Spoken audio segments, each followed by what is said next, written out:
The floodwaters that swamped the Queensland city of Bundaberg are finally receding and residents are getting the chance to survey what they have left. It's been a painful wait and for most a heartbreaking return. The government is also telling an enormous cost. Matt Wordsworth reports. The laundry. Downstairs bathroom. For 35 years, Hedley Tripp and his wife Michelle have called Thornton Street Bundaberg home, and they've never been flooded until now.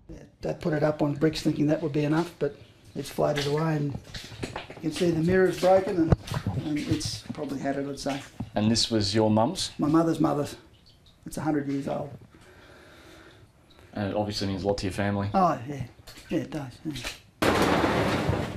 Not just memories destroyed, but all the records and invoices for Hedley's electrical contracting business are now pulp. How tough is it to walk in after a flood for people who haven't been through it before? Oh, mate, I've seen people on TV and just can't describe it. I used to brag to people I had 12 air conditioners. I've only got 9 now. 9 are underwater.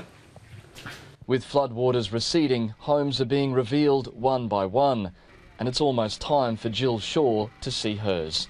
But first, she's helping clean her neighbours' homes. We swung a wire net across the road that as the tide receded we caught all the big stuff so it didn't keep floating back.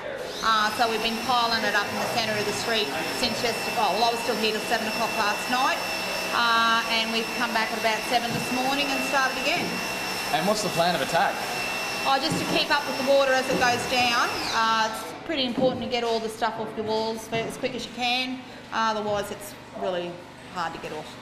Her own home will be among the last, at the lowest end of the street. What do you think you're going to see when you get in there tomorrow? Don't want to think about it. I know I'm going to be a wreck. I've got all my photos in there still. They were up high, but the water did get to those cupboards.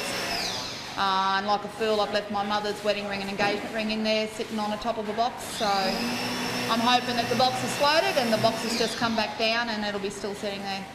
This is the biggest flood to hit Bundaberg since records began being kept in 1875. About 7,500 people have been displaced, roughly 1 in every 8 residents. Some have come to evacuation centres run by the Red Cross and helped by the Salvation Army. Here we go. Among them, Linda Peterson and her 3 children, and her friend Jeremy Clarence. They were all rescued from the worst hit part of the city, North Bundaberg, where water quickly rose above rooftops.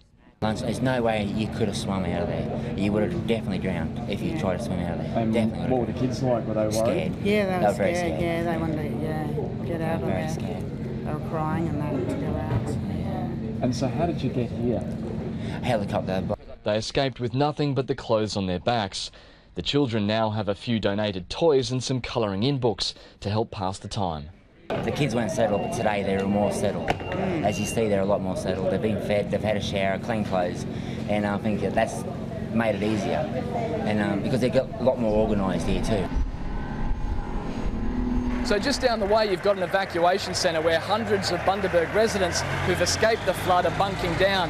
And here, this is where the cavalry's arriving, and they're bunking down here at a local sports field. Of course, they've brought in the heavy artillery, like a bulldozer, and 120 soldiers in a 44-strong convoy from Brisbane.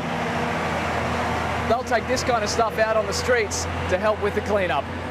By the next morning, the soldiers had been dispatched across the city in groups of about 20.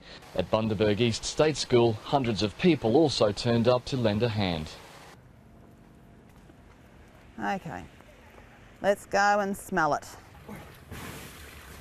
Across town, the moment has finally arrived for Jill Shaw to look inside her home for the first time since the flood.